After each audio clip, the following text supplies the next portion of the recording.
Good afternoon to all of you. Thank you for joining us for the Horizon Europe Info Day New Zealand, brought to you by EURAXESS Australia and New Zealand, the Delegation of European Union to New Zealand, and the European Commission. It is excellent to see interest in the program from such a great number of participants. My name is Nishant Sandilya, and I'm the Regional Coordinator for EURAXESS Australia and New Zealand. I'm joined today by our experts, quite early morning from Europe, Desiree Picaz and Matthias Upp from the International Cooperation Service Facility of the European Commission. We will be joined later by two guest speakers, Eric Prim, who is the Horizon 2020 Project EPIC Coordinator, and Christoph Bartnek, who is the Director of Postgraduate Studies at the HIT Lab, New Zealand of the University of Canterbury. First thing first, I'd encourage all of you to please use the Q&A function in the interface to ask any question that you might have while our speakers are presenting. Once the presentations are done, we will come back to take your questions. Please note that the recording and slides of the session will be provided to you. However, the recording will not include the Q&A, and hence I will recommend you to stay for the entire duration if you want our experts to address common queries that applicants have. Now, let me share my screen, and before we begin, let's briefly have a look at today's agenda. Looking at the agenda, we'll very quickly have a look at what EURAXESS is, what do we do. Then we move on to the Horizon Europe, a general introduction.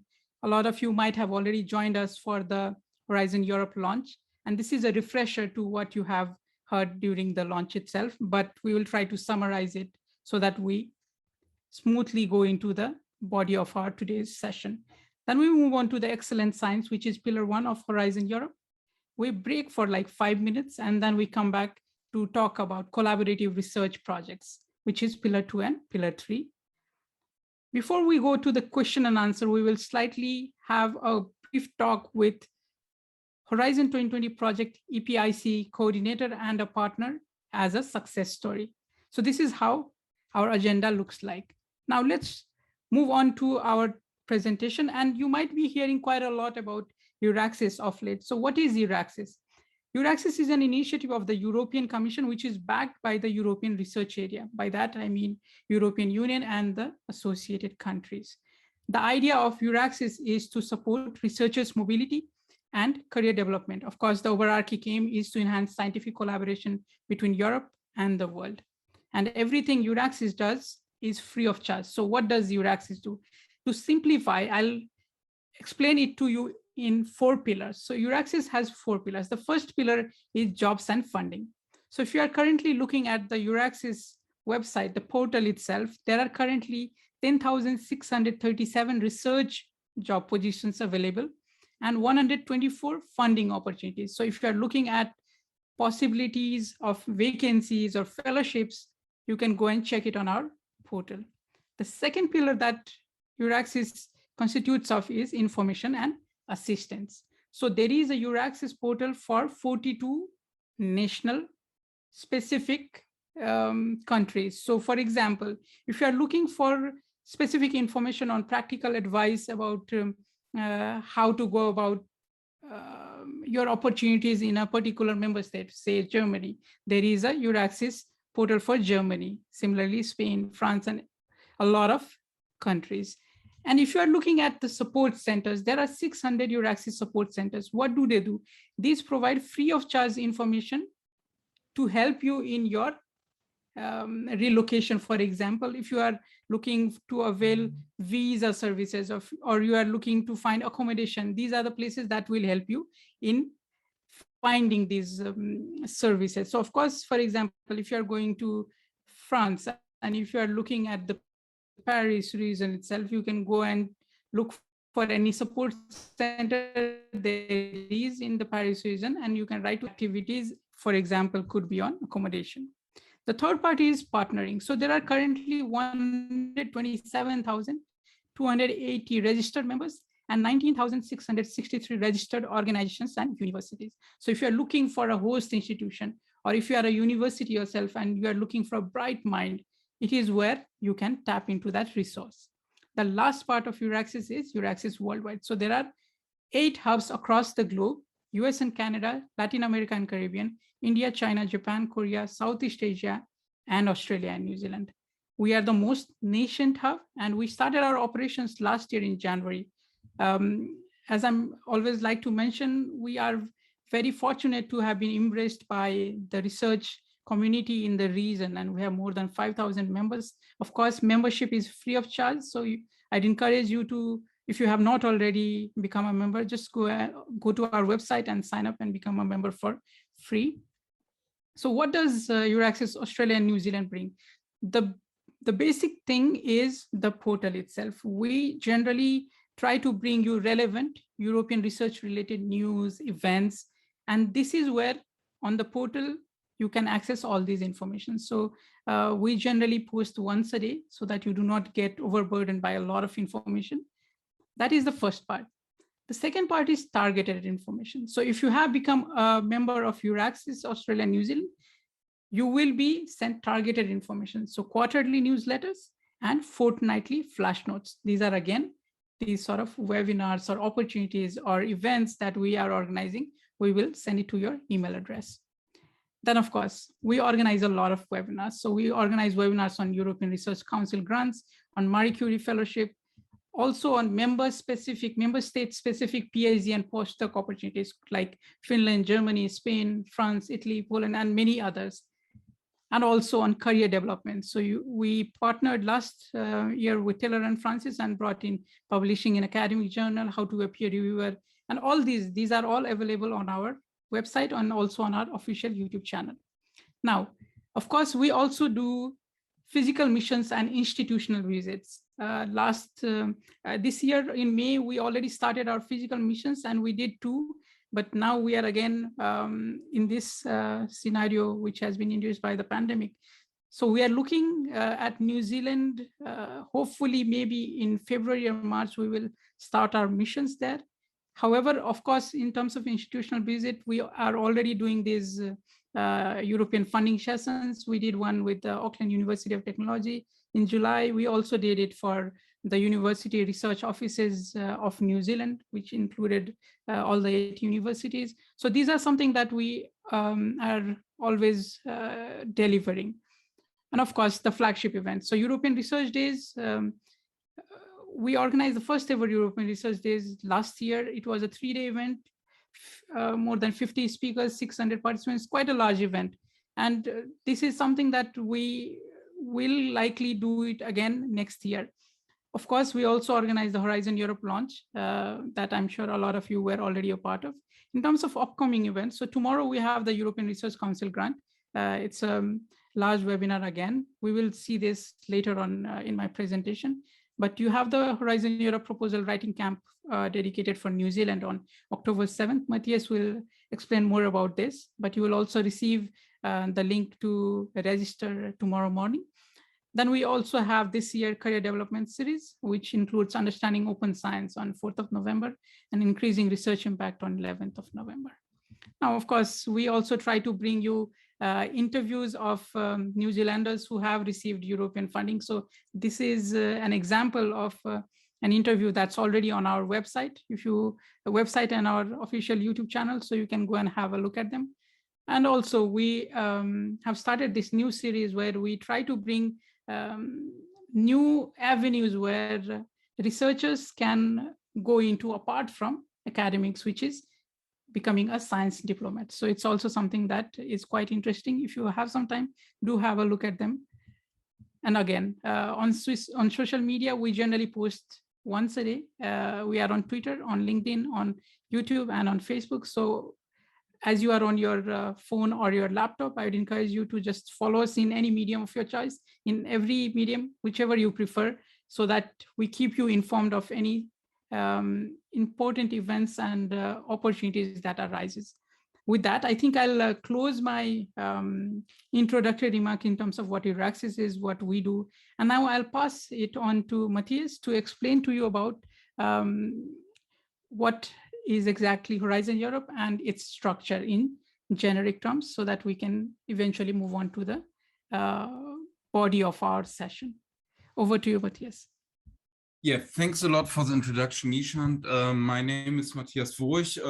I work at DLR Project Management Agency in Germany, also as an NCP, as a national contact point for the EIC Accelerator, actually. But I am here with the International Service Facility for Research and Cooperation, so on behalf of the European Commission. So first of all, a big thank you not only to Nishant, but also to all the participants from New Zealand who, who joined this webinar. And, we will do our very best to inform you in this regard to Horizon Europe, and the funding possibilities they are there on the international level. We will focus today a bit more on the collaborative research project, because as Nishant has mentioned, there are a lot of other information activities, on the ERC, on Marie Curie, etc. So the focus will be a bit on the collaborative research grants. But let's have first a quick look on what we are doing with the International Service Facility. So what are we doing on behalf of the Commission for New Zealand and Australia? And this is a service contract, which is, as I said, implemented on behalf, but in close cooperation also with other partners, such as EURAXESS here, for example. And the major objective we have here is basically to promote the possibilities for R&I cooperation in different selected and to be identified areas with New Zealand and also Australia. We will do an analysis of alignments of priorities between the EU, Australia, and New Zealand. And we will also, and this is what we are doing right now, we will prepare and implement a series of events promoting Horizon Europe with these EU info session, but also with proposal writing camps. I will come to this a bit later, which are, a bit more targeted. I will come to this in a minute. Okay. Moreover, there will be thematic workshops which will contribute, to, concrete cooperation actions and on specific thematic priorities to elaborate this further. And there will be networking and twinning events, actually. Okay, let's focus on this Horizon Europe event. Maybe I think probably some of you already participated in the Horizon Europe launch event, which was implemented by EURAXESS together with the European Commission. So this was a big political event, focused both on Australia and New Zealand. And this was on August 24th, implemented by EURAXESS in cooperation with the Commission. While this political launch event, or while this launch event had a bit of a political focus, we will today try to come a bit closer to, to the applicant side. So our goal is basically to show you where there are possibilities for participants from New Zealand to participate in this new framework program, Horizon Europe. So this is what we are doing with this Horizon Europe Info Day for New Zealand. Last week, we actually had one Horizon Europe Info Day for New Zealand. I think a couple of participants for Australia, so a couple of participants from New Zealand already also joined this event. So today will be even more focused on New Zealand, just only focused on New Zealand, and then we will do the proposal writing camp for New Zealand, actually on the 7th of October. Okay. The approach of the proposal writing camp in comparison to the Horizon Europe info session we are doing today is that it's supposed to be really a hands-on practical training, which should also involve both information as well as practical tasks indirectly, I'm not indirectly with researchers who are really also already in the process of writing a proposal. So participants in the proposal writing camp should have at least identified a relevant call. Even better if they already started to set up their consortium, if it's a collaborative research project, and so we can really get into the proposal writing.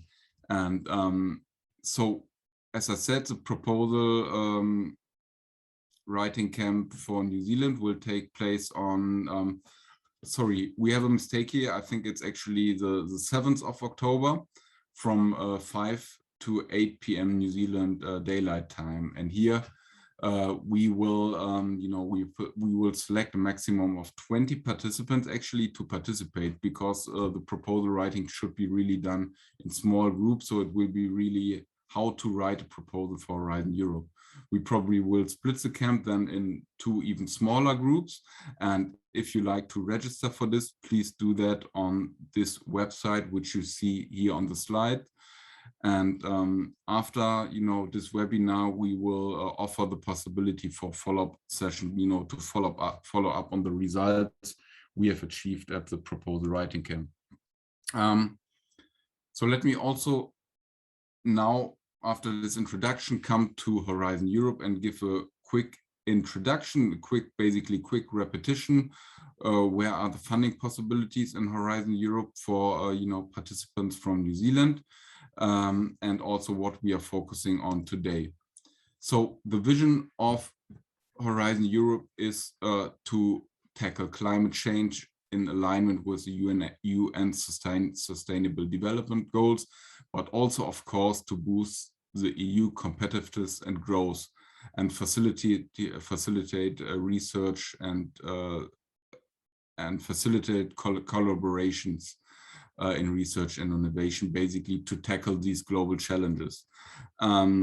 Also the creation of jobs, etc., and the support of the creation of better, excellent knowledge is obviously also a key element here. Europe is doing this basically as Europe has 6% of the world's population and 17% of the global R&D, and 20% of scientific publications. The investment in R&D is in Europe at the moment just at 1.5%, which is below the estimates, in the other relevant economies like the US, Japan, South Korea. Also Australia and New Zealand are basically, in line with the US with more than 2% as far as I'm informed. So this new framework program, Horizon Europe, which goes now from 2021 to 2027, is one element, to push this number up. So the total framework program has a budget of almost 100 billion euros, and therefore it's a unique program also for international R&I funding. And there will be targeted actions with key partners to address that, to accelerate sustainable development also in low middle income countries, but also there will be selected and targeted calls, for international partners on every level. Association in general, maybe you have heard, is possible for countries anywhere in the world based on criteria. I guess there are negotiations going on in the background with the government. So right now we will work under the assumption that there is no association, because that's the status we have right now at the moment. Generally, Horizon Europe is open to international cooperation. So entities and researchers actually from all over the world can take part. So entities can take part in collaborative research and R&I projects, and researchers can apply for individual grants. However, as an entity from New Zealand, you are not automatically eligible to being funded. So, and of course, if you want to participate in Horizon Europe, if you're interested in this, you want to receive the funding, that's clear. So we will look today, when we look into the collaborative research projects, we will look into specific action where international cooperation is encouraged, because basically these could be the main areas where participation is or could be possible. Some general key figures here. There are more, so for the working program 2021-2022, so that's just the first working program we have in Horizon Europe. There will be more than 200 actions specifically relevant for international cooperation, and 75 actions targeting specific countries or regions, with a total contribution of 3 billion euros for these international cooperation topics. So this is the structure of Horizon Europe, which you see here on the first view. Maybe some of you know the framework program we had before, Horizon Europe. On the first view, it looks very similar. And the structure is, of course, also related to this. So we have the pillar 1, where Nishant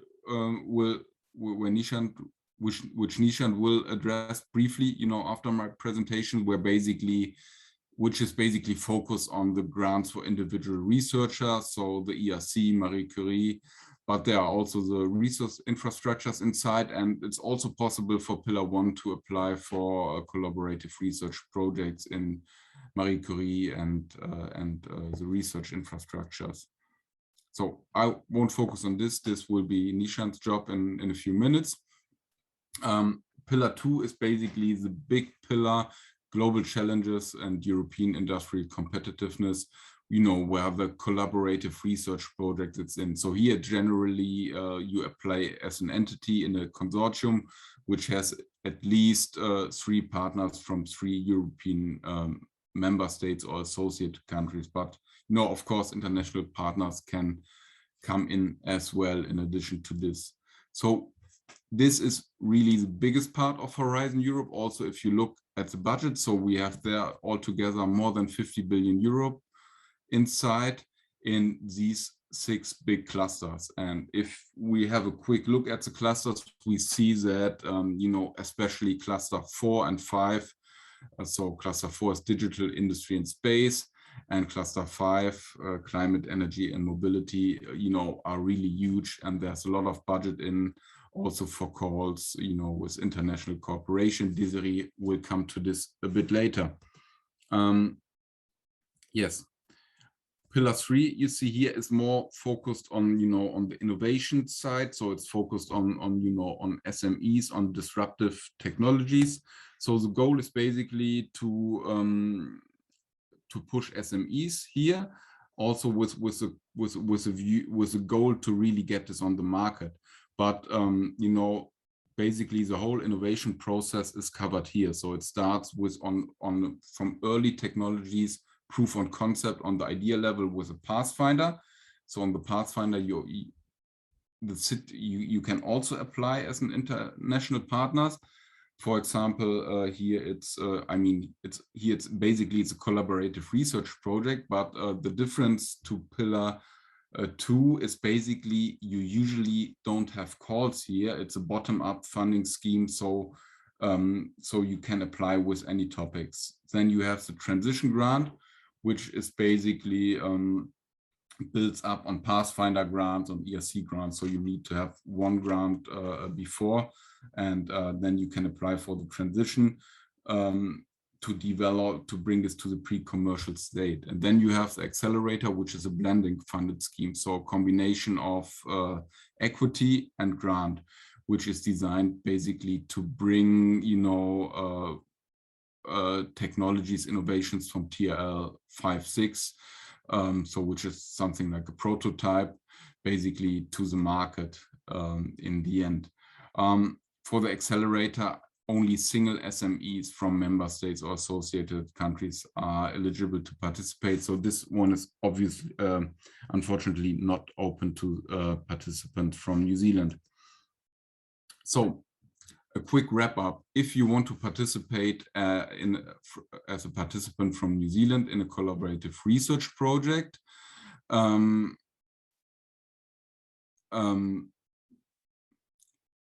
you can apply as a member state in an associated country. So if the country only needs to be associated at the point when the grant agreement will be signed, not when you apply for the funding. However,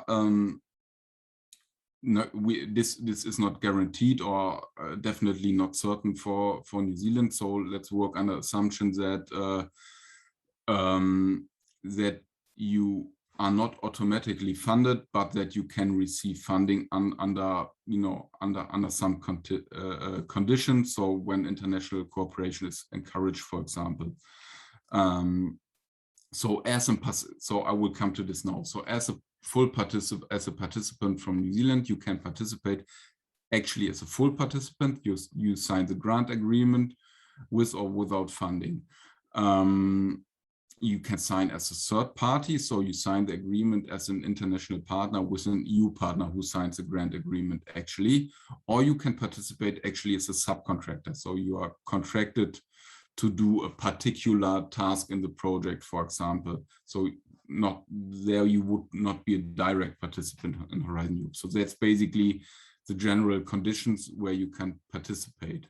As a rule, participants from non-European industrialized countries are not eligible for funding in collaborative research projects, so generally, but there are exceptions. So there could be country-specific or targeted calls, or there could be calls targeting international cooperation in general, so where international cooperation is encouraged. Moreover, there are some research and infrastructure integrating activities, and there can also be ad hoc exceptions. So you can receive funding for every call if the participation of your institution, of your entity is basically considered as absolutely necessary for the success of the project. So in this situation, the European Commission could give an ad hoc exemption. Moreover, as I said, the participation as a subcontractor is always possible. So this could be also a possibility. So in the process of this webinar, we will now look at international topics where international participation is targeted. So you always see this when you look at the calls in the funding and tenders portal in the text. So there could be stated something like just international cooperation is encouraged, or even that it will address parts of Australia or New Zealand, for example, here. I think we don't have that, unfortunately, for the working program, which is now running for New Zealand, but hopefully for the future. But there are definitely a lot of calls where international cooperation is encouraged. When you get the funding in the end, I think the funding rates and the conditions are pretty good. So as for a research innovation action for university, for example, you get 100% funding. If you are, a profit organization and an innovation or close to market action, you only in quotations get 70%, but also here 100% for non-profit entities, universities. In addition to this, you always get with Horizon Europe indirect cost flat rate of 25%, and regulation-wise, there's an audit threshold of 430,000 euros. So that's a condition you will get if you manage to, in the end, to not only to apply for an Horizon Europe project, but to receive the funding together with international partners in a collaborative research project. So that's it from my side. Thank you, and I would like to pass the microphone back to Nishant. Thank you very much, Matthias, for that general introduction to Horizon Europe. What I'll now do is I'll move on to Pillar 1, and let me just first share my screen so that you can also see what I'm going to explain about. I believe my screen should be visible to all of you now. And let's look at Horizon Europe Pillar 1 first in detail. As you might remember, Matthias mentioned that currently New Zealand is not an associated country. New Zealand is considered as a third country, which means, of course, not everything is open for funding, right? But specifically for Pillar 1, irrespective of what a country is in terms of its status, whether it's an associated country, whether it's a third country, researchers are able to avail funding under Marie Curie and ERC. So that is why this too is very important for all of you who are listening, because this is, of course, driven by researchers, and in the sense it's bottom up, which means you can choose what you want to research upon, right? So we'll today look at the Marie Sklodowska-Curie action, which is MSCA and the European Research Council. So let's start with the Marie Sklodowska-Curie action. So Marie Sklodowska-Curie action is basically in terms of mobility, training, and career development of researchers. That is what it is focused on. And the idea is 3I, which is international, intersectoral, and interdisciplinary. The option is for at every stage of their career, there is something in MSCA, which we will have a look at later on. Of course, the idea is supporting excellent research in all domains and for all nationality. That is why MSCA is so appealing. Before we move on to MSCA under Horizon Europe, let's look at MSCA figures under Horizon 2020. How did it fare? So more than 65,000 researchers, including 25,000 PhD candidates, were funded. And the most interesting part is, of all the third country participation in Horizon 2020, 50% was under MSCA. 37% of researchers from outside of the EU are being funded by MSCA under Horizon 2020. So under Horizon 2020, the budget was 6.2 billion euros, which has slightly increased under Horizon Europe to 6.6 billion euros. Under Horizon 2020, more than 1,000 doctoral programs were being funded, more than 4,500 companies were supported, and of all the researchers that were provided funding, 42% were female. Now, let's move on to Marie Sklodowska-Curie action under Horizon Europe. So we will discuss 4 things today. MSCA doctoral networks, which were previously called MSCA ITN, Innovative Training Network, has now been renamed Doctoral Network, and this focuses on networks training PhD candidates. The second thing we'll discuss today is MSCA Postdoctoral Fellowship, which was previously called Individual Fellowship. And as the name explains, it's for postdoctoral researchers. MSCA Staff Exchange is the third thing, which was previously called RISE. And these are for any type of research-related staff exchanges. And the last part is MSCA Co-Fund. Of course, MSCA Co-Fund is specifically addressing the EU member states, but you will have a look at why I have included it later in my presentation. Now, let's look at MSCA Doctoral Network. The first and foremost thing that I want you to have a look at is at the bottom, which says who applies. So for Doctoral Network, consortium of universities, research institutions, and research infrastructure businesses apply. Come together, they apply, right? This is the part where the entities come together and apply. So when they apply, they form a consortium, they put forward proposal, the European Commission provides the funding.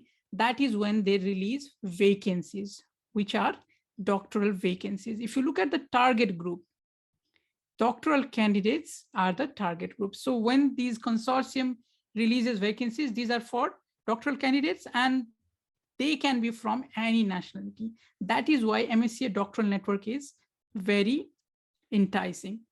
As a researcher, you are not going to apply to MSCA Doctoral Network. As a researcher, you will apply to vacancies that come out of Doctoral Network. Now, let's move on to MSCA Postdoctoral Fellowship. Unlike Doctoral Network, which was a multi-beneficiary action, Postdoctoral Fellowship is a mono-beneficiary action, which means as a researcher, you will get in touch with a host institution and put forward a proposal, right? So there are 2 types of postdoctoral fellowship. One is European Fellowship, which is for researchers of any nationality who want to move to Europe. Then there is Global Fellowship. These are for European nationals who want to travel from Europe to a third country, which could be New Zealand. As a university in New Zealand, it's a very good idea to have global fellowship, global fellows coming to New Zealand, to your university, and who are getting funded by the European Commission. But you have to be very careful on postdoctoral fellowship because there are strict mobility rules, which means that as a researcher, if you are planning to go to Germany, for example, to do your postdoctoral fellowship, you should not have spent more than 12 months in the last 3 years in Germany. So if you have done that, you cannot apply to Germany. You have to go to France or Spain or some other country. There was also a novelty introduced under Horizon Europe, which said that to be eligible for postdoctoral fellowship, at the call deadline, you must have a PhD degree. And of course, you should be up to 8 years of your research experience after the PhD at the call date time. Of course, there are exemptions, which are like if you have spent years outside research, if you have taken career breaks, if you have been working outside Europe, these will not be counted for the 8 years. So of course, this is something that you can have a look at. In terms of duration, European fellowships are generally for 12 to 24 months. Global fellowships are for 24 to 36 months. You have the opportunity to do second ones worldwide, right? So of course, there is possibility that you can do 1/3 of the fellowship duration as second ones. And there is, of course, the idea of seal of excellence, which is if you are not successful and if you have received a certain score, you will be provided a seal of excellence. I'll continue this seal of excellence, but it's rather useful if you look at these two webinars that we organize on Marie Sklodowska-Curie postdoctoral fellowship. The one on the bottom left is a generic webinar, introductory webinar that we organized to understand better. And then we also organized a follow-up webinar, which was on application advice, how to put forward a strong application. Both of these webinars are on our official YouTube channel. This is free of charge for you to have a look at. If you think this is something that is useful for you, do have a look at the postdoctoral fellowship. Then in terms of staff exchanges, again, who applies to staff exchanges? It's the consortium of universities, research institutions, research infrastructure that apply. However, the target group is any type of staff at any stage of their career and nationality can then avail this staff exchanges. So of course, you need to be aware that as the MSCA staff exchange, as a researcher, you are not going to apply. It's the universities that apply. And as part of the university, that is where you can start your exchanges. Then the last part is co-fund under MSCA. The reason that I include this, although as you can see under who applies, it says single legal entity established in a EU member state or associated country. So how does it apply to you? So when these single entity in the EU member state apply, they get funded. That is where they release doctoral and postdoctoral vacancies. Unlike Doctoral Network, which was only for PhD candidates, this is also for postdoctoral researchers. And a large number of these vacancies also for Doctoral Network, for co-fund, every vacancy has to be posted on EURAXESS. It's a requirement. That is why you have to keep looking at the EURAXESS portal to see what vacancies come out, right?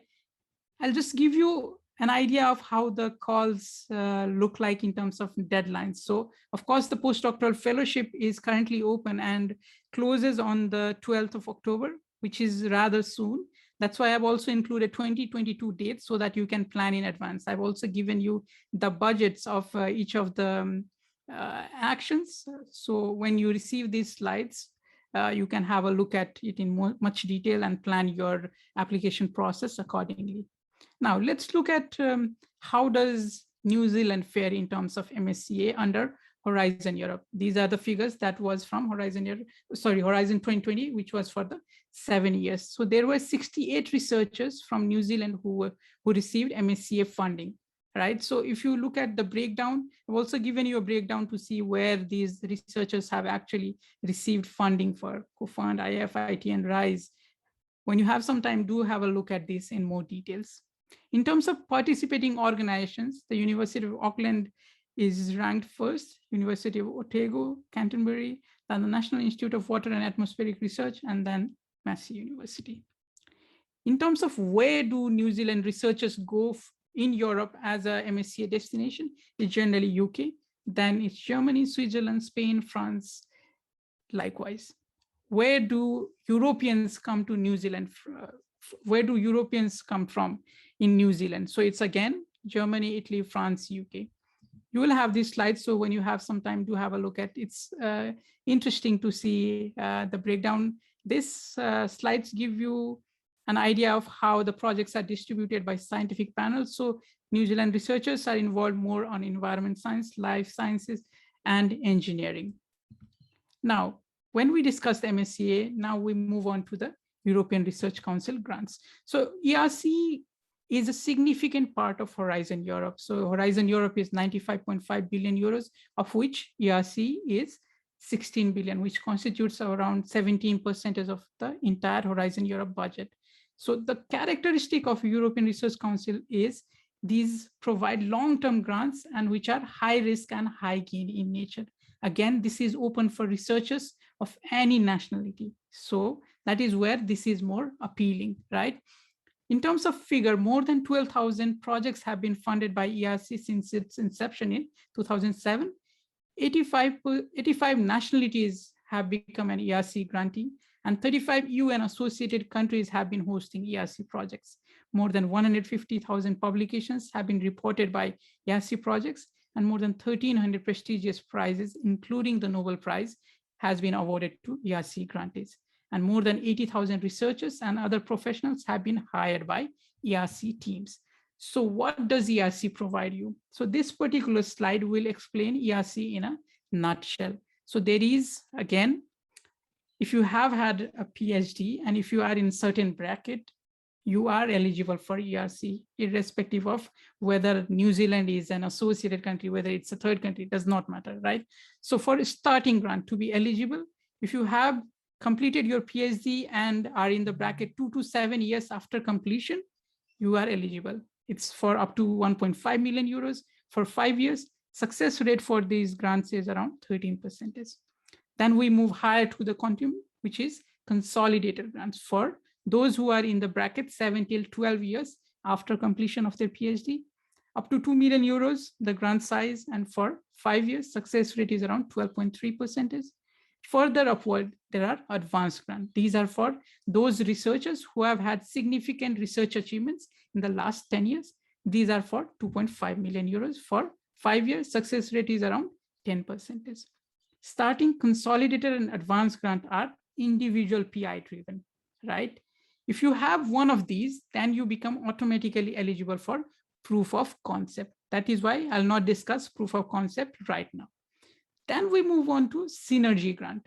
Unlike starting consolidated and advanced grant, synergy grants are for 2 to 4 principal investigators. So these are larger grants up to 10 million euros for 6-year period.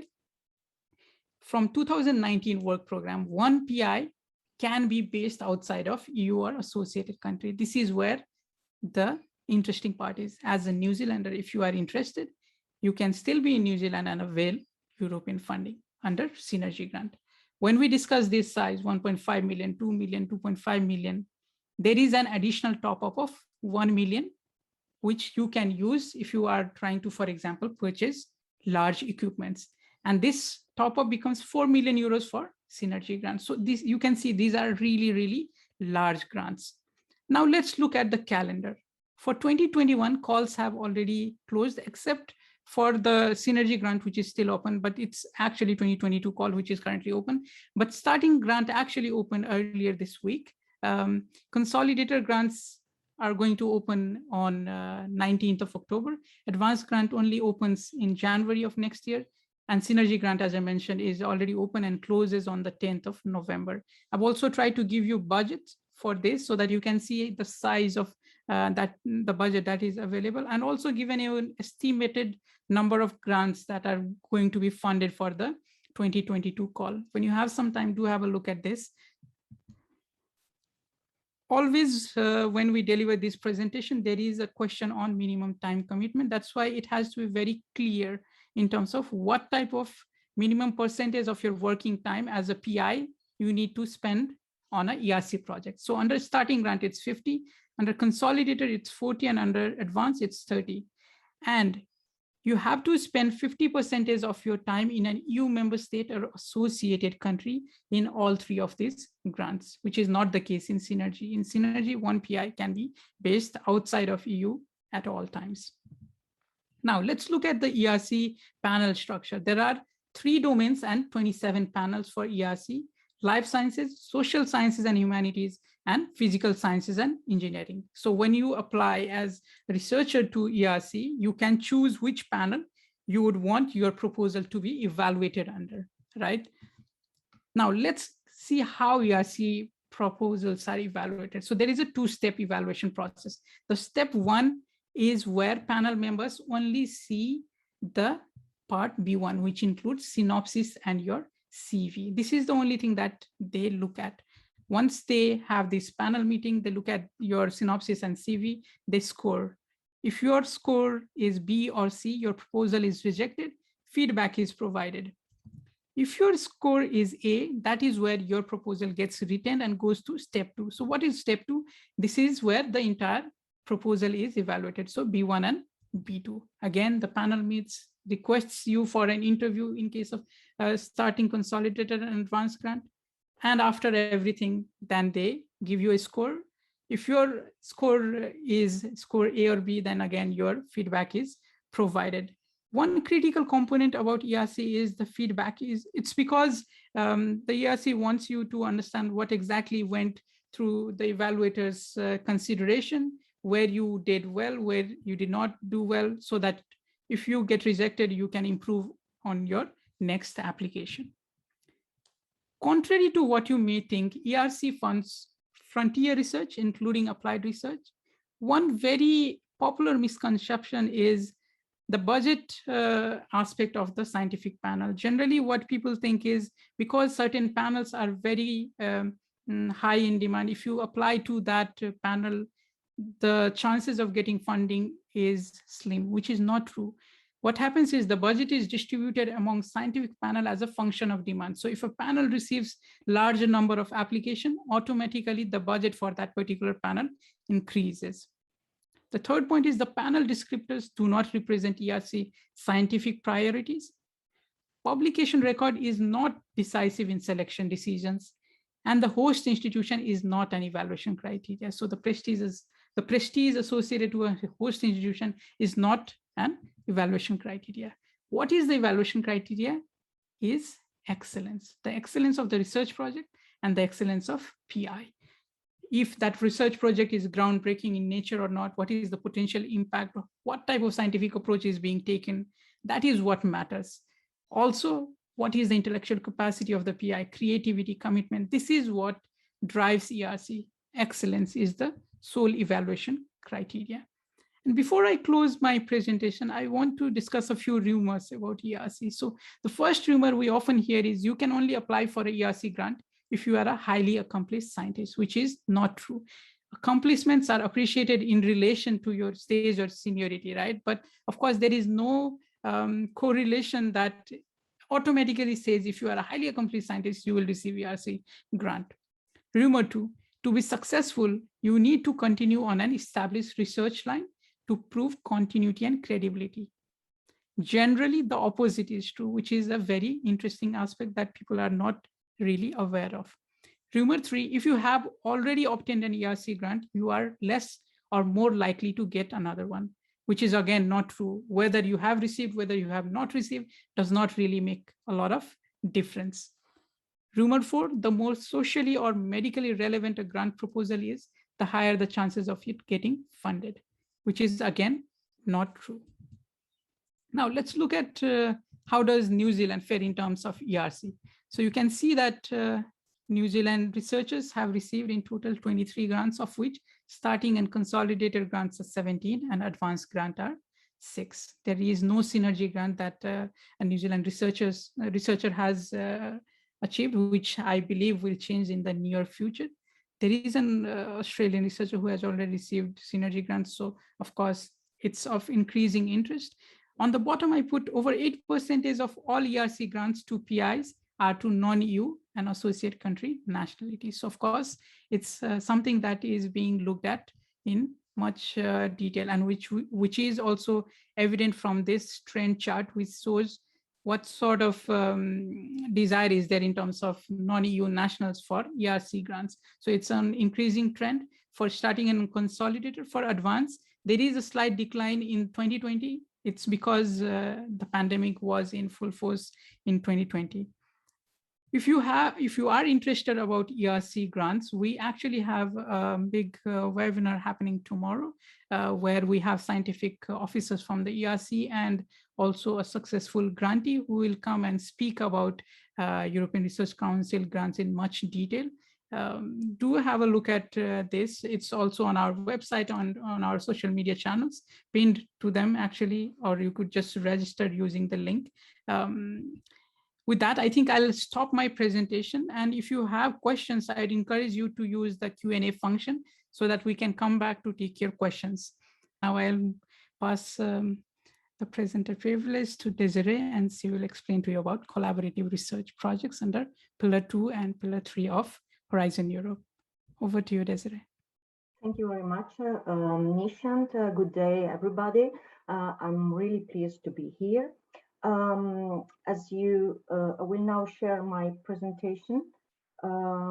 As you could hear from previous presentation, so Horizon Europe actually is the biggest research and innovation multilateral program in the world, with its 95 billion euro available for a period of 7 years. The program covers all areas of research and innovation and also tackles key global challenges. The European Union, through this program, also intends to consolidate and improve the bilateral relations in research and innovation. This is why Horizon Europe includes also targeted actions with key players and partners, as well as actions to accelerate the sustainable development in low and middle income countries. A novelty compared to Horizon 2020 is that the association is now possible for countries coming anywhere in the world based on specific criteria. That is to say, third countries wishing to associate to Horizon Europe have to have good science and technology innovation capacities, have to commit on rule-based economies, open market economies, and do need to promote policies to improve both the economic and social well-being of their citizens. You perfectly understand that both New Zealand but also Australia are therefore eligible for associated to Horizon Europe. There was a question about this, and at the moment there are just informal talks between the European Commission and New Zealand and Australia about the association possibility. So it has been discussed at an informal level about the implication of association and which would be the financial contribution by these third countries. At the moment, no, New Zealand is not an associated country and cannot participate at the same level as the EU member states in all funding schemes of Horizon Europe. But nevertheless, New Zealand can be integrated in research and innovation projects in two different ways. So first of all, as you could hear, here in Pillar 1, individual researchers of all nationalities can participate through the European Research Council, so top researchers providing frontier research, or through the Marie Sklodowska-Curie actions, so providing mobility, for funding for mobility and of researchers, but also technical staff. On the other side, we have also the possibility to cooperate within collaborative projects, so multilateral collaborative projects that have already at least 3 partners from EU member states or associated countries in the consortium. So New Zealand could cooperate and be part of this collaborative project in addition to these 3 starting countries. Of course, as you could understand, there is no automatic funding in this case for Australia and New Zealand. Why? Because funding is automatic only for low and middle income countries. Industrialized and high income countries like Australia and New Zealand have no direct access to funding.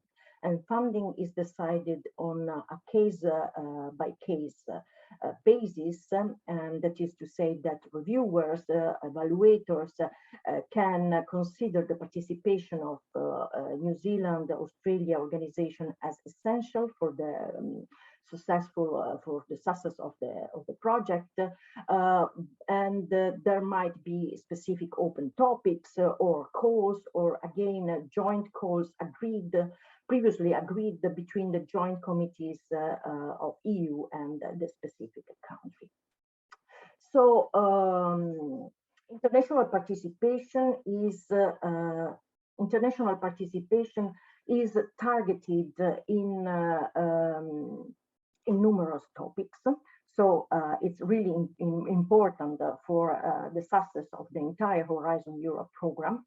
Specific calls indicated that the participation of international partners is encouraged, while other might also indicate that not only the participation is encouraged, but also even mandatory.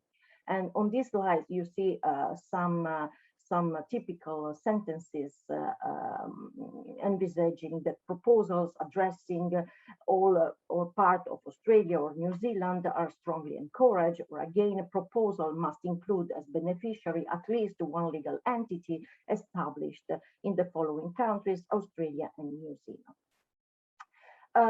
There will be a roadmap published by the International Service Facility in the next future, and all of them will be included in the document. It must be said that it might be also that due to sensitivity and sensible and security issues, it might happen that some countries the participation of some country may be also forbidden. Matthias has already showed you this slide. These are key figures helping understand the dimension of the international cooperation in Horizon Europe. So in the current work program covering 2021-22, we do have a total EU contribution of 3 billion euros to international cooperation. Actions are more than 200. So it means then 1 out of 5 actions includes and encourage international cooperation. 75 actions are targeting the cooperation with specific countries or regions, while 30 actions are also wants to contribute to key multilateral initiatives.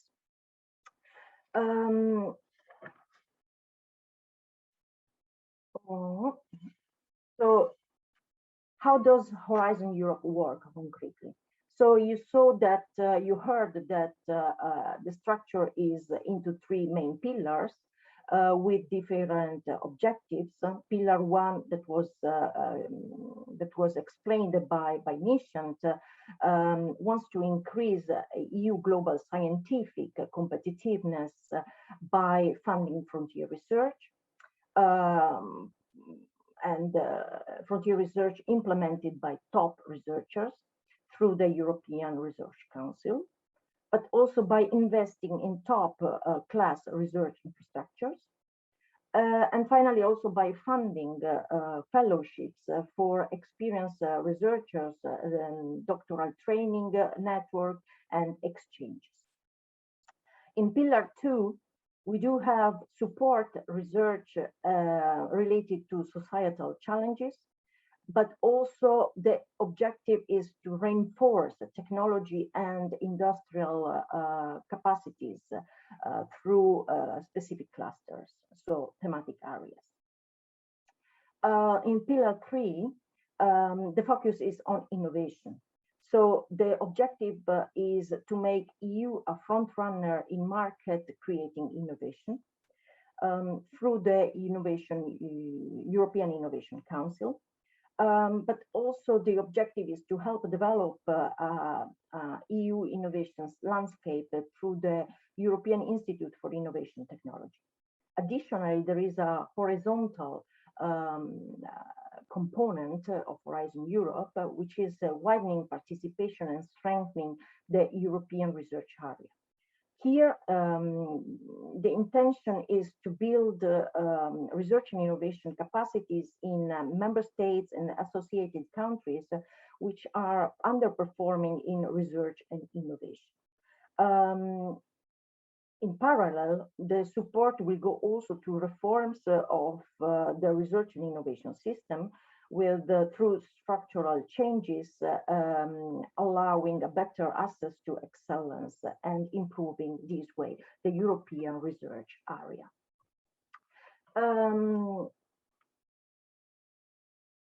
Okay. So Pillar 2, some more details about Pillar 2. The Pillar 2 worth 53 billion euro, so it has the biggest slice of the cake, so to say.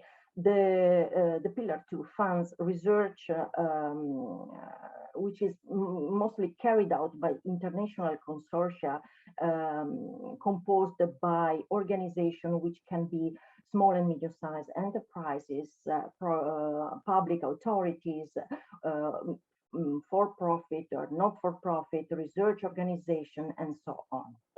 The thematic areas are called clusters. There are 6 clusters focusing on the specific thematic challenges. So the calls for this pillar define clearly the specific topics, the challenges, the scope, and also the expected outcomes. All the calls are described in work programs, which are published on a biannual basis. And currently we have the work program 2021-22 already available, of course.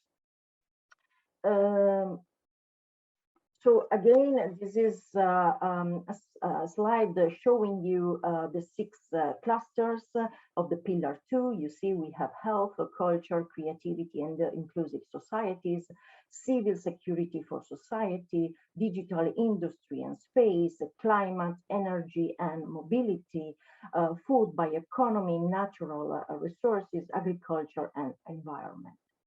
The objective is to boost the key technologies, but also creating and funding solution underpinning both EU policies, but also the Sustainable Development Goals. Well, Matthias has already showed you this slide. So this is the overview of the budget division among different clusters. You see that cluster 4 and cluster 5 are the most important, with together about 30 billion euro out of a total of 53 billion. They are followed by cluster 1, health, and cluster 6, food, bioeconomy, natural resources, agriculture, and environment. There is also the JRC, but it's not relevant to you. The JRC is a sort of the directorate at the European Commission funded under the Horizon Europe that provides evidence for the policy making.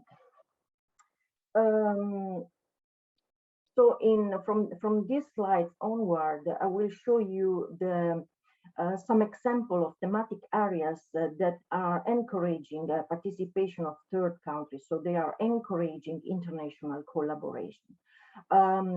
With considering the current work program 2021-22. I will also show you some of the calls that we have identified and open for international collaboration. Here we have cluster 1, health, for a total value of 320 million and 7 topics encouraging international cooperation.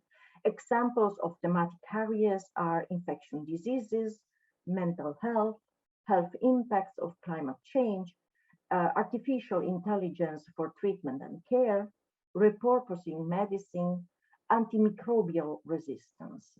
The calls here have already passed or are about to expire. The deadlines are about to expire. Here you see those expiring in 2022. So if you are working on topics such as the vaccines or rare diseases, you might be interested in this specific course. Of course, all in the slides you find a clickable link to explore more information. In cluster 2, culture, creativity, and inclusive society, in the current work program, we have a total value of 90 million euro EU contribution for topics encouraging international cooperation. So example of thematic areas here are politics and governance, cultural heritage, indicators for sustainable development, gender, and migration. Here again, some calls listed for your convenience. You see the first call is already about to expire or has already expired, and the other ones are expiring in 2022. So the topics are public policies and indicators for well-being and sustainable development, global governance for a world in transition, the effects of climate change and natural hazards, and last but not least, gender and social, economic, and cultural empowerment. Cluster 3 concerns civil security for society. There are 16 topics encouraging international cooperation. And as an example, the thematic areas range from disaster resilience to border management, infrastructure resilience, fighting crime and terrorism. The calls, the related calls are expiring on 23 of November. But the last one, you can see that improve impact forecasting early warning system supporting the rapid deployment of first responders in vulnerable areas will have a deadline in 2022. So it's if it's of your interest, you might want to explore more information in this regard. Cluster 4, which together with cluster 5 is one of the most important in pillar 2, digital industry and space, where there are more than 30 topics encouraging international cooperation. Example of thematic areas are manufacturing, construction, processing, raw and advanced materials, next generation internet, nanomaterials, health and environmental risk, for instance, for a total worth under the current work program of more than 600 million euro. And here you see the course we have selected. The deadline is either on the 21st of October or on the 5th of April 2002. The deadline of the last call indicated here, digital solution for defining synergies in international renewable energy value chains, has a deadline on the 27th of October 2022. In cluster 5, climate, energy and mobility, the work program 2021-22 includes more than 30 topics encouraging or requiring international cooperation. Thematic areas range from water energy, food nexus, energy system modeling, climate sciences, road safety, connected and automated mobility, clean transports, biofuels, and renewable energies. For a total worth of more than 540 million euros. The course here to be mentioned as possibly interesting for you are have a deadline on the 5th of January, 23rd of February, or 10th of February as well. So the course concerns market uptake, measures of renewable energy systems, hybrid catalytic conversion of renewable energy to carbon neutral fuels, development of high resolution Earth system models for global and regional climate change projections. In cluster 6, food, bioeconomy, natural resources, agriculture, and environment, you have more than 55 topics encouraging international cooperation, and thematic areas are, for instance, food and nutrition security, sustainable agriculture, water, oceans, and soil, resilient coastal, urban, rural communities, clean environment, and zero pollution, biodiversity, ecosystem, for instance. Example of topics encouraging international cooperation here are the following. So preparing for the ground for healthy soil, building capacities for engagement, outreach, and knowledge, research and innovation roadmap for blockchain technologies in the agri-food sector, observing and mapping biodiversity and ecosystem with particular focus on coastal and marine ecosystem. These three have as a deadline the 6th of October, whilst the other the deadline expire in February 2022. So in February, the calls concern innovative food from marine and freshwater ecosystem, building alternative protein-friendly, sustainable and healthy food environments, network for nature, multi-stakeholder dialogue platform to promote nature-based solutions. You may remember there is also this horizontal pillar in Horizon Europe, and widening participation, strengthening the European research area. Here, the thematic areas open or supporting international cooperation concern research ethics, open access, responsible research and innovation, and fair data policy, as well as citizen science. The corresponding calls, well, actually there are no open calls yet. Well, the existing calls have already expired. There is a forthcoming calls, the support for policymakers, program level collaboration between national R&I programs, and in-wide bridging facility. So pillar one was already tackled comprehensively by Nishant, and research infrastructure were also already mentioned earlier in today. Example of thematic areas here are research infrastructure services in the areas of cancer, agriculture, environment, materials for circular economy, global value chain, frontier knowledge, and COVID-19, of course. So EU intends to invest in top-class research in innovation and research infrastructure, excuse me. And of course, international cooperation is vital in this aspect. Example of topics encouraging international cooperation here are, well, the research infrastructure services to support research addressing cancer, which unfortunately has already closed. And then we have the preparatory phase for the European Strategic Forum for Research and Research Infrastructures projects, which will open on the 30th of September, and which deadline will be on 20th of January 2022.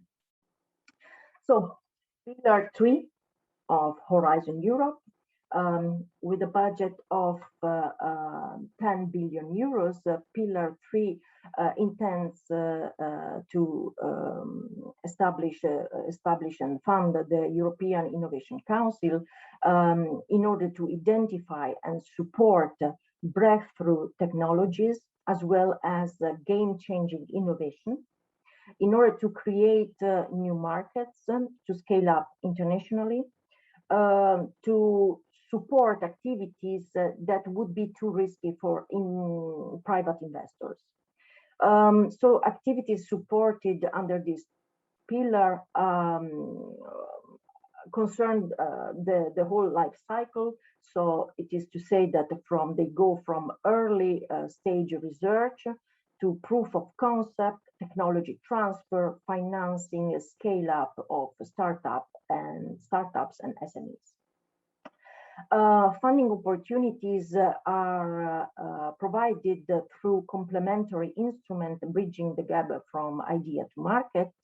We do have the EIC Pathfinder supporting research or development of emerging breakthrough technologies. So these are research and innovation grants from early technology to proof of concept. Then we have transition funding scheme supporting the demonstration of technologies and the development of business plans, and then that is to say research and innovation grants, proof of concept to pre-commercial. And finally, we have accelerator grants and equity via the EIC fund for single SMEs and startups for the pre-commercial and market, pre-commercial to market and scale up. So what is the EIC Pathfinder? Basically, and quickly said, it's a program for bold ideas for radically new technologies. The program provides open or challenge-driven funding. We do have open funding with a bottom-up approach and no predefined topics. So projects in any fields of science are welcome, so to say. And then we have the EIC Pathfinder's challenges, the strategic challenges with top-down challenge-driven calls.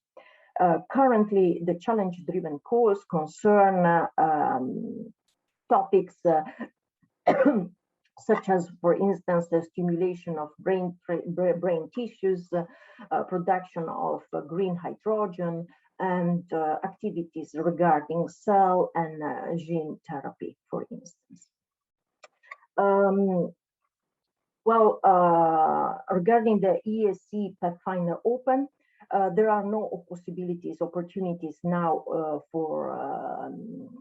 under the current work program. Why? Because the first deadline has closed in May 25, and actually there was a quite good interest for this call. More than 900 proposals were submitted, coming from 60 different countries and from more than 5,000 participants. The evaluation process is still ongoing. It will be finalized by the end of the month. And it is expected that about 55 applications will be funded, and each project will receive up to €3 million of EU contribution. Regarding the EIC Pathfinder Challenge, I mentioned already some of the 5 top-down challenges. So these are awareness inside, tools to measure and stimulate activity in brain tissue, emerging technologies in cell and gene therapy, novel routes to green hydrogen production, engineered living materials. Here, the call will open, as you can see and read in this slide, on the 15th of June, and the deadline will be on 27th of October. EU contribution is up to 4 million per project. And this is an important slide for you, because especially after the webinar, because it gathers all the important links to explore more information. So just have a look at these links and check for more information after the event. We generally also suggest to apply also as expert evaluator for evaluation of Horizon Europe projects, provided that you have a solid background, because this provides you and help you understand also, so to say, the other side of the medal, and not participate in Horizon Europe as a mere project partner. So, and now we are entering the final part of my presentation. As you heard, on the 7th of October, there will be a proposal writing camp organized by the International Studies Facility as well, together with EURAXESS, if I'm not wrong. My colleagues will help you understand better on how to find the calls, understand the calls and analyze them. They will inform about the available funding lines, the evaluation criteria and procedures, the funding rates, and also the technology readiness level. I will give you a first overview on such topics from now. In order to participate in Horizon Europe, you first need to identify the current opportunities and the best opportunities for you. How to do that? Through the funding and tenders portal, which is the single entry point for all funding related information, as well as the procedures on how to apply. It's a really comprehensive portal, including also specific tools. It allows you to understand which are the calls published or to be published. It helps you to understand also, it helps you to assess also to related documentation, help desk services. It also supports the partner search, and also allow you to assess information on previously funded projects and the previously existing consortia with key players. So to participate in Horizon Europe through this portal, you will have to first find and select your call. After having concretely formed your consortium, you will need to create an account on this portal and register your organization, and finally submit your project. So periodically, the European Commission launches calls for proposals and calls for tenders. Calls for proposal are the way the European Commission wants to gather a certain amount of project ideas and from which to select on a competitive basis and identify the best project ideas and projects suitable to contribute to the achievement of the EU policy aims.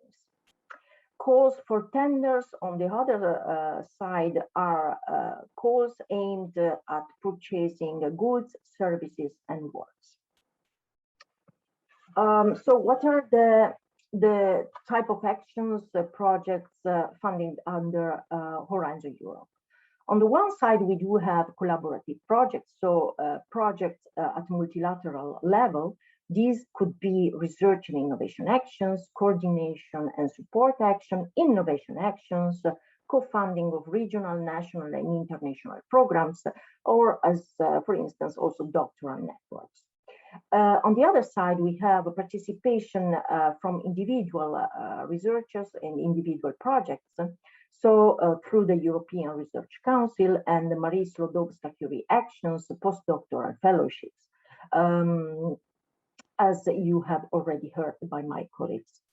In order to participate, the participation start with formal grant agreements signed by the coordinator, partners, associated party, and third party.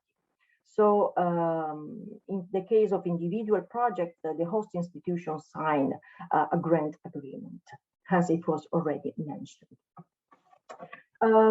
Just some more details about the difference between research and innovation action and the so-called RIA and the innovation action. So the first ones are projects aimed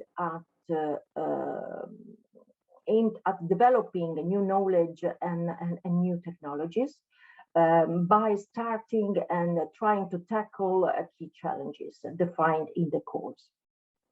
The innovation actions, on the other hand, provide funding for activities which are closer to the market.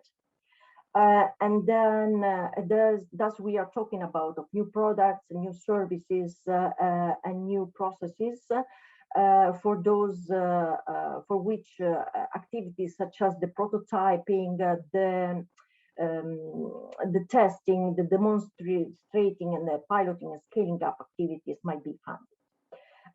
For both of these types of action, there is a minimum criteria. So the consortium implementing the project necessarily needed to have at least 3 legal entities coming from 3 different member states of the European Union or associated countries.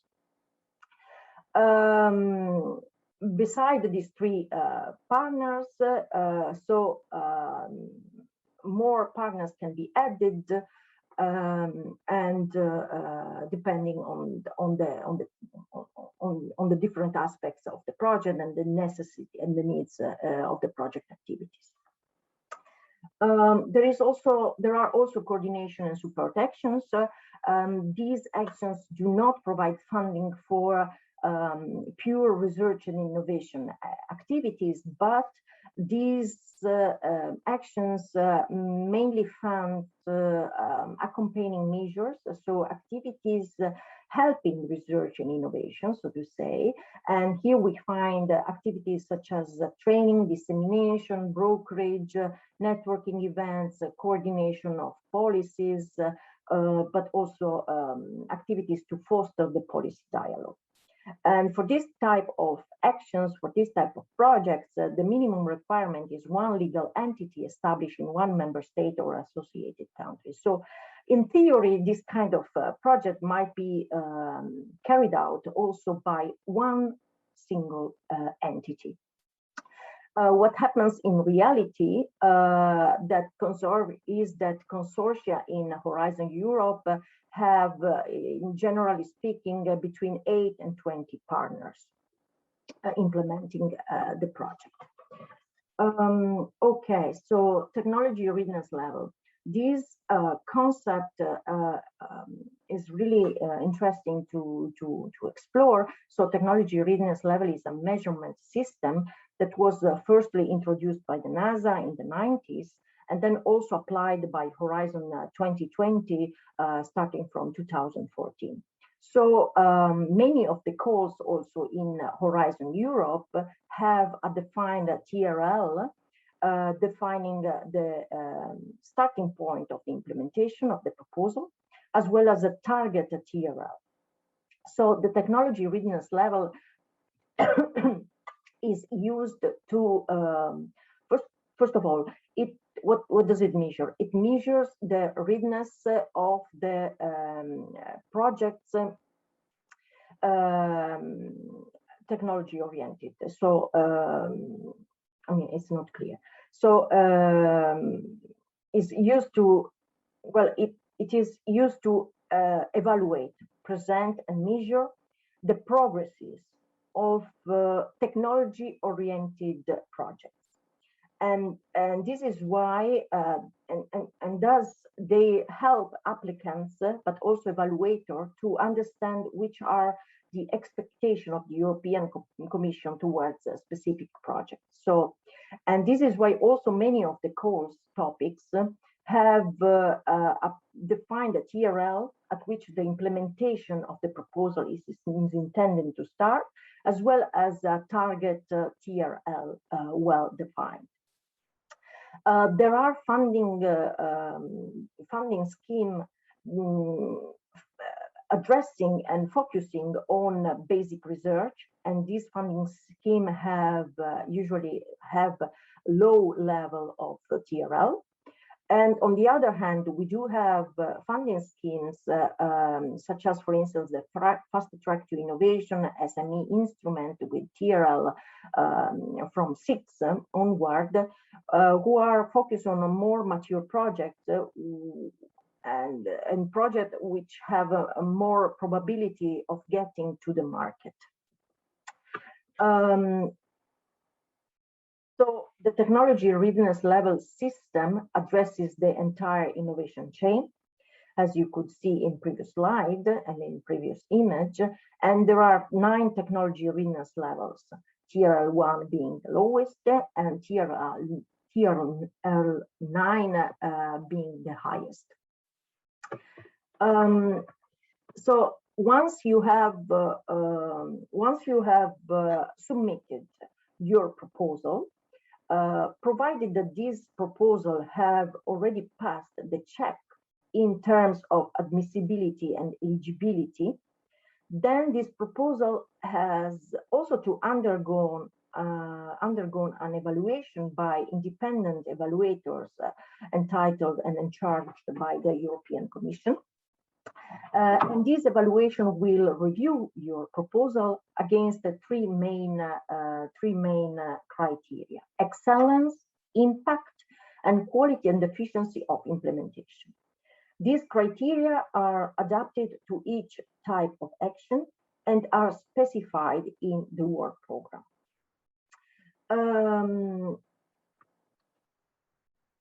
So here in these slides, it's provided an overview of the evaluation process.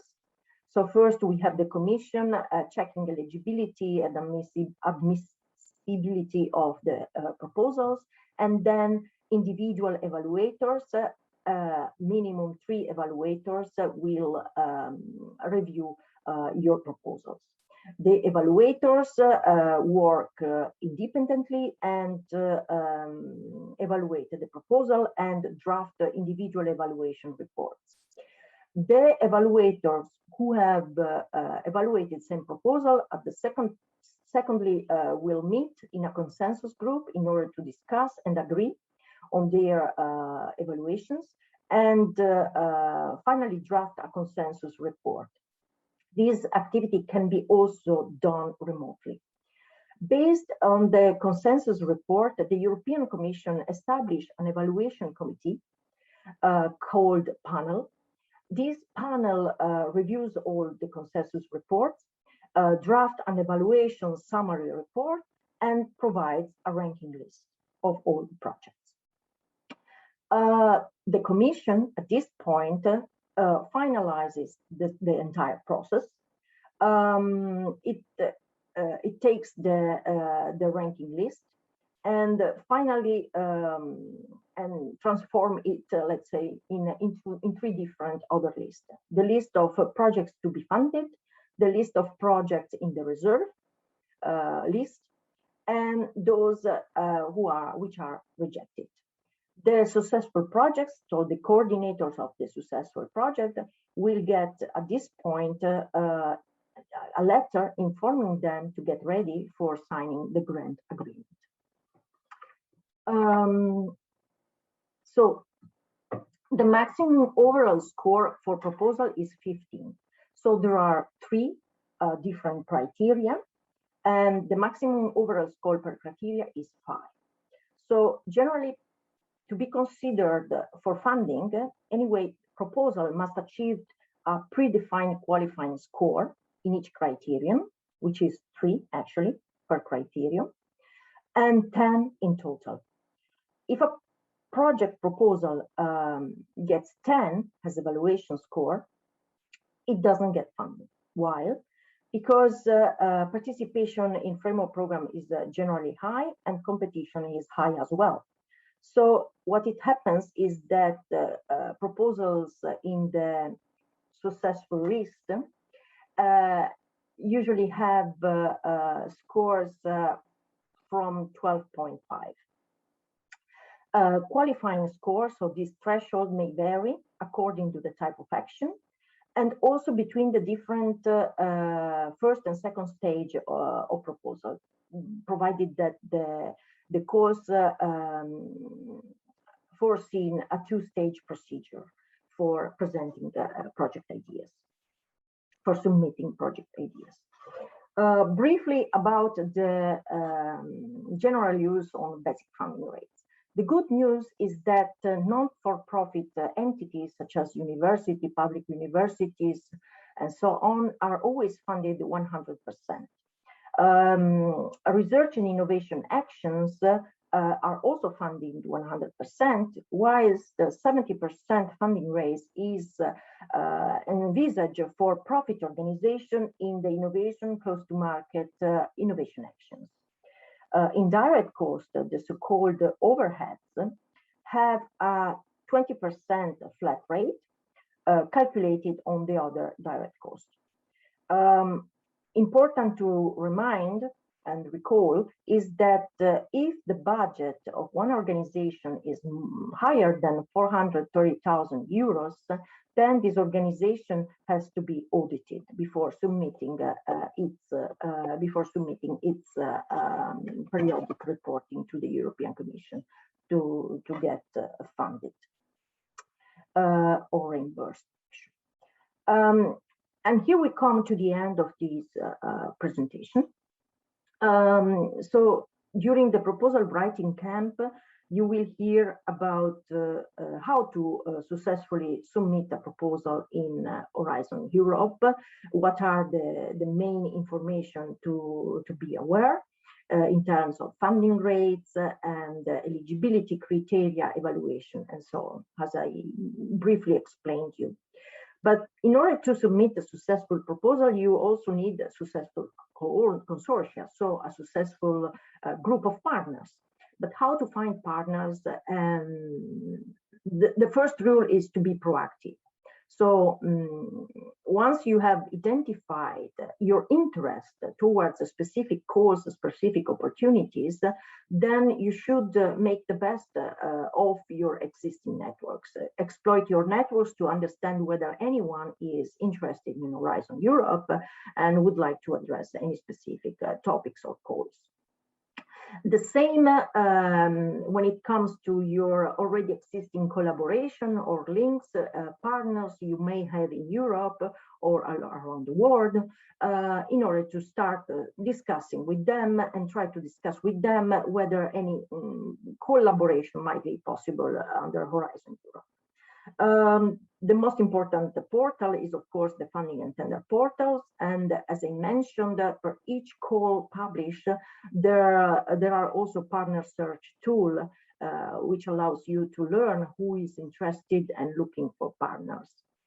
Very important activities is also to have a look at the consortia and the project who have been already funded in previous Horizon 2020 program. And these to understand who are the key players, who are the key partners you may want to contact in order to promote your organization and also to your work. Last but not least, so researchers know that scientific publications are vital in order to understand where the research is going, and also to identify the key author and who could be also possible partners in future proposals. So I wish you good luck and many thanks for your attention. I hope it was useful.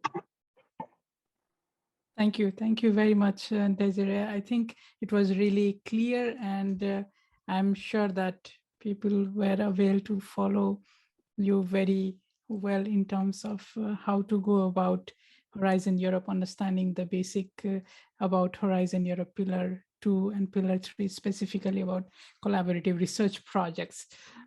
With that, I think we will now move on to the next part of our agenda, which is on understanding a success story between Europe and the region. So please allow me to welcome Erc Prem, who is the Horizon 2020 Project EPIC Coordinator. EPIC is the European Pacific Partnership for ICT Collaboration in Research, Development and Innovation. He will be joined shortly by Christoph Bartnik, who is the Director of Postgraduate Studies at the HIT Lab of the University of Canterbury. So I now pass the presenter privilege to Erc, and Erc, the floor is all yours. Hi, Nishant. Thanks for having me. I hope Christoph will be joining us. We did have a little hiccup because of the change in time zone with New Zealand, but we'll see. I hope he'll be here. In any case, the plan was that I start with giving my presentation.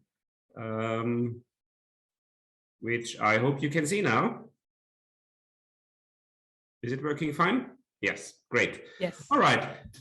Thanks for the invitation. So EPIC is a project. Actually, I should say it was a project because it has already finished quite some time ago. Actually, it was a project to foster the collaboration in ICT research and also development between Europe and selected Pacific partner countries of the EU, Singapore, Australia, and of course New Zealand. And it was a project that it's a support action, I should emphasize, rather than a research project, although it did have a few research elements in it.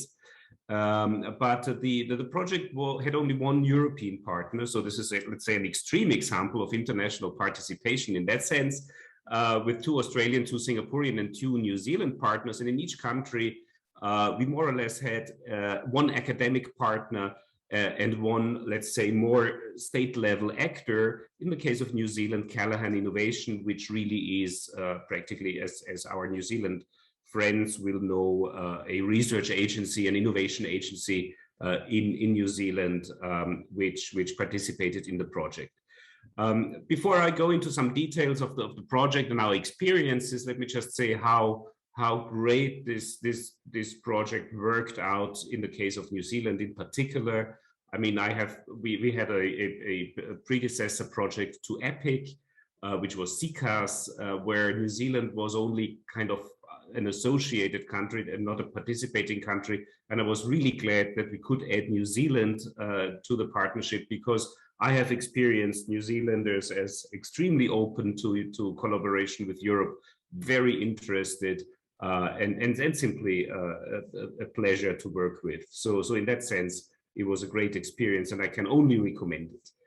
But of course, you might ask, why bother? Why should Europe bother? And maybe also from the New Zealand side, why would you be interested in collaborating with Europe in ICT research? And I think what's worth pointing out that is that we are living in a world where, even, of course, after the pandemic, this has become more evident, but even before, technology collaboration happens in a changing world, and it happens in a world where technology and technology policy is becoming ever more important. No country alone can claim to be able to solve the problem. And then I want to maybe mention some examples here from the case of New Zealand. When Jacinda Ardern meets with their international peers, it is because New Zealand is a fairly small country by population, and it is just impossible to do everything on their own. And this is especially true for information and communication technologies, be it research, development, or things like regulating the impact of technologies, such as the discussions that happen in online spaces. So I think we have seen examples in the past few years where the importance of this dialogue of discussing technology collaboration internationally has really become much more, has grown a lot, let's say. And this is what happens, and this is what we tried also to do with EPIC, to support this dialogue, to support it both at a research level and also at the policy level as much as we can. And this was really our mission. So it was to create or intensify an innovation partnership with Australia, Singapore, and New Zealand. We did a lot of events for that. We talked about various areas of research which were different for the different countries. We had policy discussions which, from the point of Europe, were very much focused around Europe's digital single market and what it meant for its partner countries in the world. We also did a little bit of collaboration funding through expert visits, where people either had small research-based discussions or thought about larger projects. And of course, then there was networking with a larger community and a lot of outreach action, I should say. So the point was obviously to establish the dialogue, to strengthen the ties, to also increase mutual understanding. I think one important function of these collaborations, regardless whether it's a support action or a research project, is always to understand each other's point of view And that's really best done through joint work, in my experience. And of course, there was a hidden agenda, so to speak, to promote a little bit European excellence, and on the other hand, to identify some pockets of excellence in New Zealand in the area of ICT research, to see how we could bring this collaboration further. So we identified a range of priority topics in the project, organized a lot of events. My running joke in the case of New Zealand is we probably gave the southernmost presentation on Horizon 2020, and especially the digital single market ever given, except if there ever was a presentation in Antarctica, but I don't think that's the case. So we did it in Queenstown in New Zealand. We identified common policy opportunities. We organized a big event in that case actually in Vienna, because it was the ICT conference in Vienna, and created a roadmap for collaboration, which you can still find online. I think it's an interesting document if you're interested in creating joint research activities, as it identifies some selected topics. It also describes what to do and probably what to avoid, and simply gives some recommendations, from very practical ones to also some more political level ones. I think in the end, it was an effort that of course was not always easy, and as anybody who has ever participated in a joint EU-New Zealand project will know, one of the reasons is simply that it's a long way away. It's in a very different time zone, not a very practical time zone from either perspective. So you need to invest a little bit of time.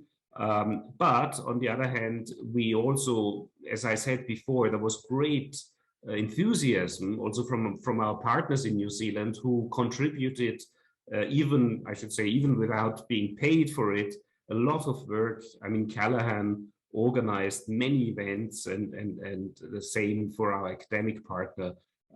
So even in New Zealand, we could reach hundreds of people through our events. We decided to focus on a few topics where we found the interest in New Zealand was greatest, and it may come as a surprise to you that the digital single market was one of them. But at the time when the project was running, there was a huge interest in, for example, what the GDPR meant for New Zealand. And you should also understand that the environment, even perhaps the academic environment, is rather entrepreneurial in New Zealand. So this question of what does the digital single market mean for New Zealand was an important one that met a lot of interest, and we talked to both business and academia about various aspects. It was also good to see that we could establish a good and functioning network that continued to grow even after the project ended. Now, some of the topics that we addressed were, I think, as I said, digital single market concept, just what's the idea behind it, what's new at that time, and then, of course, some specific areas of interest. In the case of New Zealand, one of the topics we identified was, and that may now be surprising to some to hear, was actually robotics, and especially agricultural robotics. I should say, in my former life, I used to be a robotics researcher, and I was hugely impressed with what was being done at that time in the research labs, but also through companies in the field of AI and robotic applications in agriculture.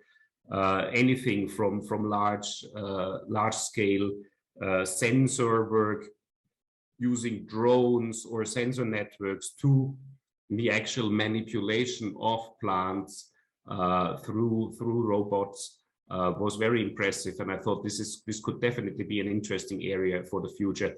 And I think Internet of Things fits the scheme very nicely. So also a very, very interesting area for future collaboration, I believe. We also then supported a range of researchers from New Zealand and the EU to meet, and this actually at that time still involved traveling to the other region. So we supported 6 people from Europe to contact our partners in New Zealand, and 3 New Zealanders who came to the EU. So actually, I think I should mention this was a competition. So these were the ones which we selected to prepare further research, to work on short-term collaborations, to teach, to give a presentation, and all of that. And I think that worked out very nicely. And it shows you that even with, let's say, relatively little money, you can create a great deal of interest. Also, what it did, and I think I've not mentioned this so far. It meant to it was an opportunity for the researchers in both regions to reinforce their connections, because very often, especially in the case of New Zealand, of course, and especially in academia, you will find a large number of European expats in New Zealand. Christoph, if he's joining, is but one example. And of course, there is a very strong interest from those living in New Zealand now to maintain some relationship with their peers in Europe. And Eic at that time was an opportunity to reconnect, to reinforce the connection. And what we've also seen is that many EU projects are actually driven in those European partner countries, such as Australia, New Zealand, and even nowadays Singapore, by former European citizens or nationals. As I said, we also targeted not just the research level with the project, but also the policy level. Now, those of you who have heard my talk about Australia may remember that I said this was not always easy. I would like to emphasize that in this case, in the Eic case, through having a partner such as Callaghan, it was very easy. Actually, you could even say that Callaghan itself was basically also partially a policy partner, because in New Zealand, Callaghan Innovation is very much in charge of not just realizing innovation actions, but also in planning them and regularly being in touch with political representatives of all sorts. So in that sense, this was much easier than, for example, in Australia or Singapore. And we had very good discussions, including in Wellington, where, of course, also people were interested in what was happening in the EU, for example, with privacy laws and its implications, and what should be done in the future at the political level as well. And we talked, for example, to senior political advisors and had roundtables on these issues. And you will find a little bit of the recommendations in our final paper. So the digital civil market and GDPR, I think even today, I would consider are important topic, but there was also an interest in this general question of governing ICT. How can the public sector manage this, especially for a smaller country? It's a very, very challenging question.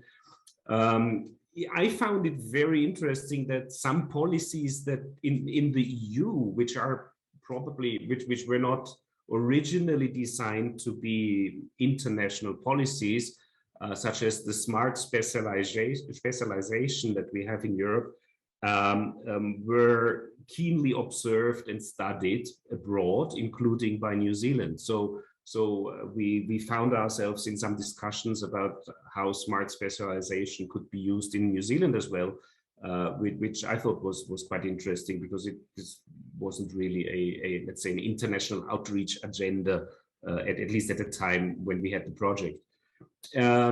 We of course also talked a lot. Well, I shouldn't say of course, because that's probably not so straightforward. We talked a lot to SMEs in New Zealand. That's also different to maybe what we did in Australia and Singapore. And as I said, I have perceived New Zealand as a very entrepreneurial country. And it was great to see a lot of smaller companies participating in the events with a high level of interest, and they are, I should say, they are not shy to consider, opening branches in Europe or to work with European researchers. Very, very interesting discussions, even in rather remote places such as Queenstown, which I already mentioned. Nevertheless, of course, it is a huge challenge for these small companies, obviously, to enter the European market. So, if you want to know more about all these insights and perhaps also get some recommendations on a more practical level, there is a roadmap for stronger collaboration, which was designed to be a major legacy of the project. It's really not just our views. We made an effort to talk to a lot of people on both sides, so it's a multi-stakeholder agreed perspective on the way forward in several topical focus areas and some, as I said, more practical things. And of course, you still find a lot of reports about our events. I should, in the case of New Zealand, mention at least one event, which was a book sprint that Christoph Bartnick organized, a very impressive activity where basically within 1 week, which was partially supported by our project, a book was written on ethical. Actually, I think in the end we wrote 2 books on ethical aspects of AI and robotics. Big thank you to all of you for joining in, and also thank our speakers for today. Of course, Desiree, yourself, Matthias, and Eric for coming and speaking to our audience. I'm sure everybody found a lot of useful insights from your experiences. With that, before I wrap up, I think I would like to reiterate that you will receive a communication tomorrow for you to register for the proposal writing camp.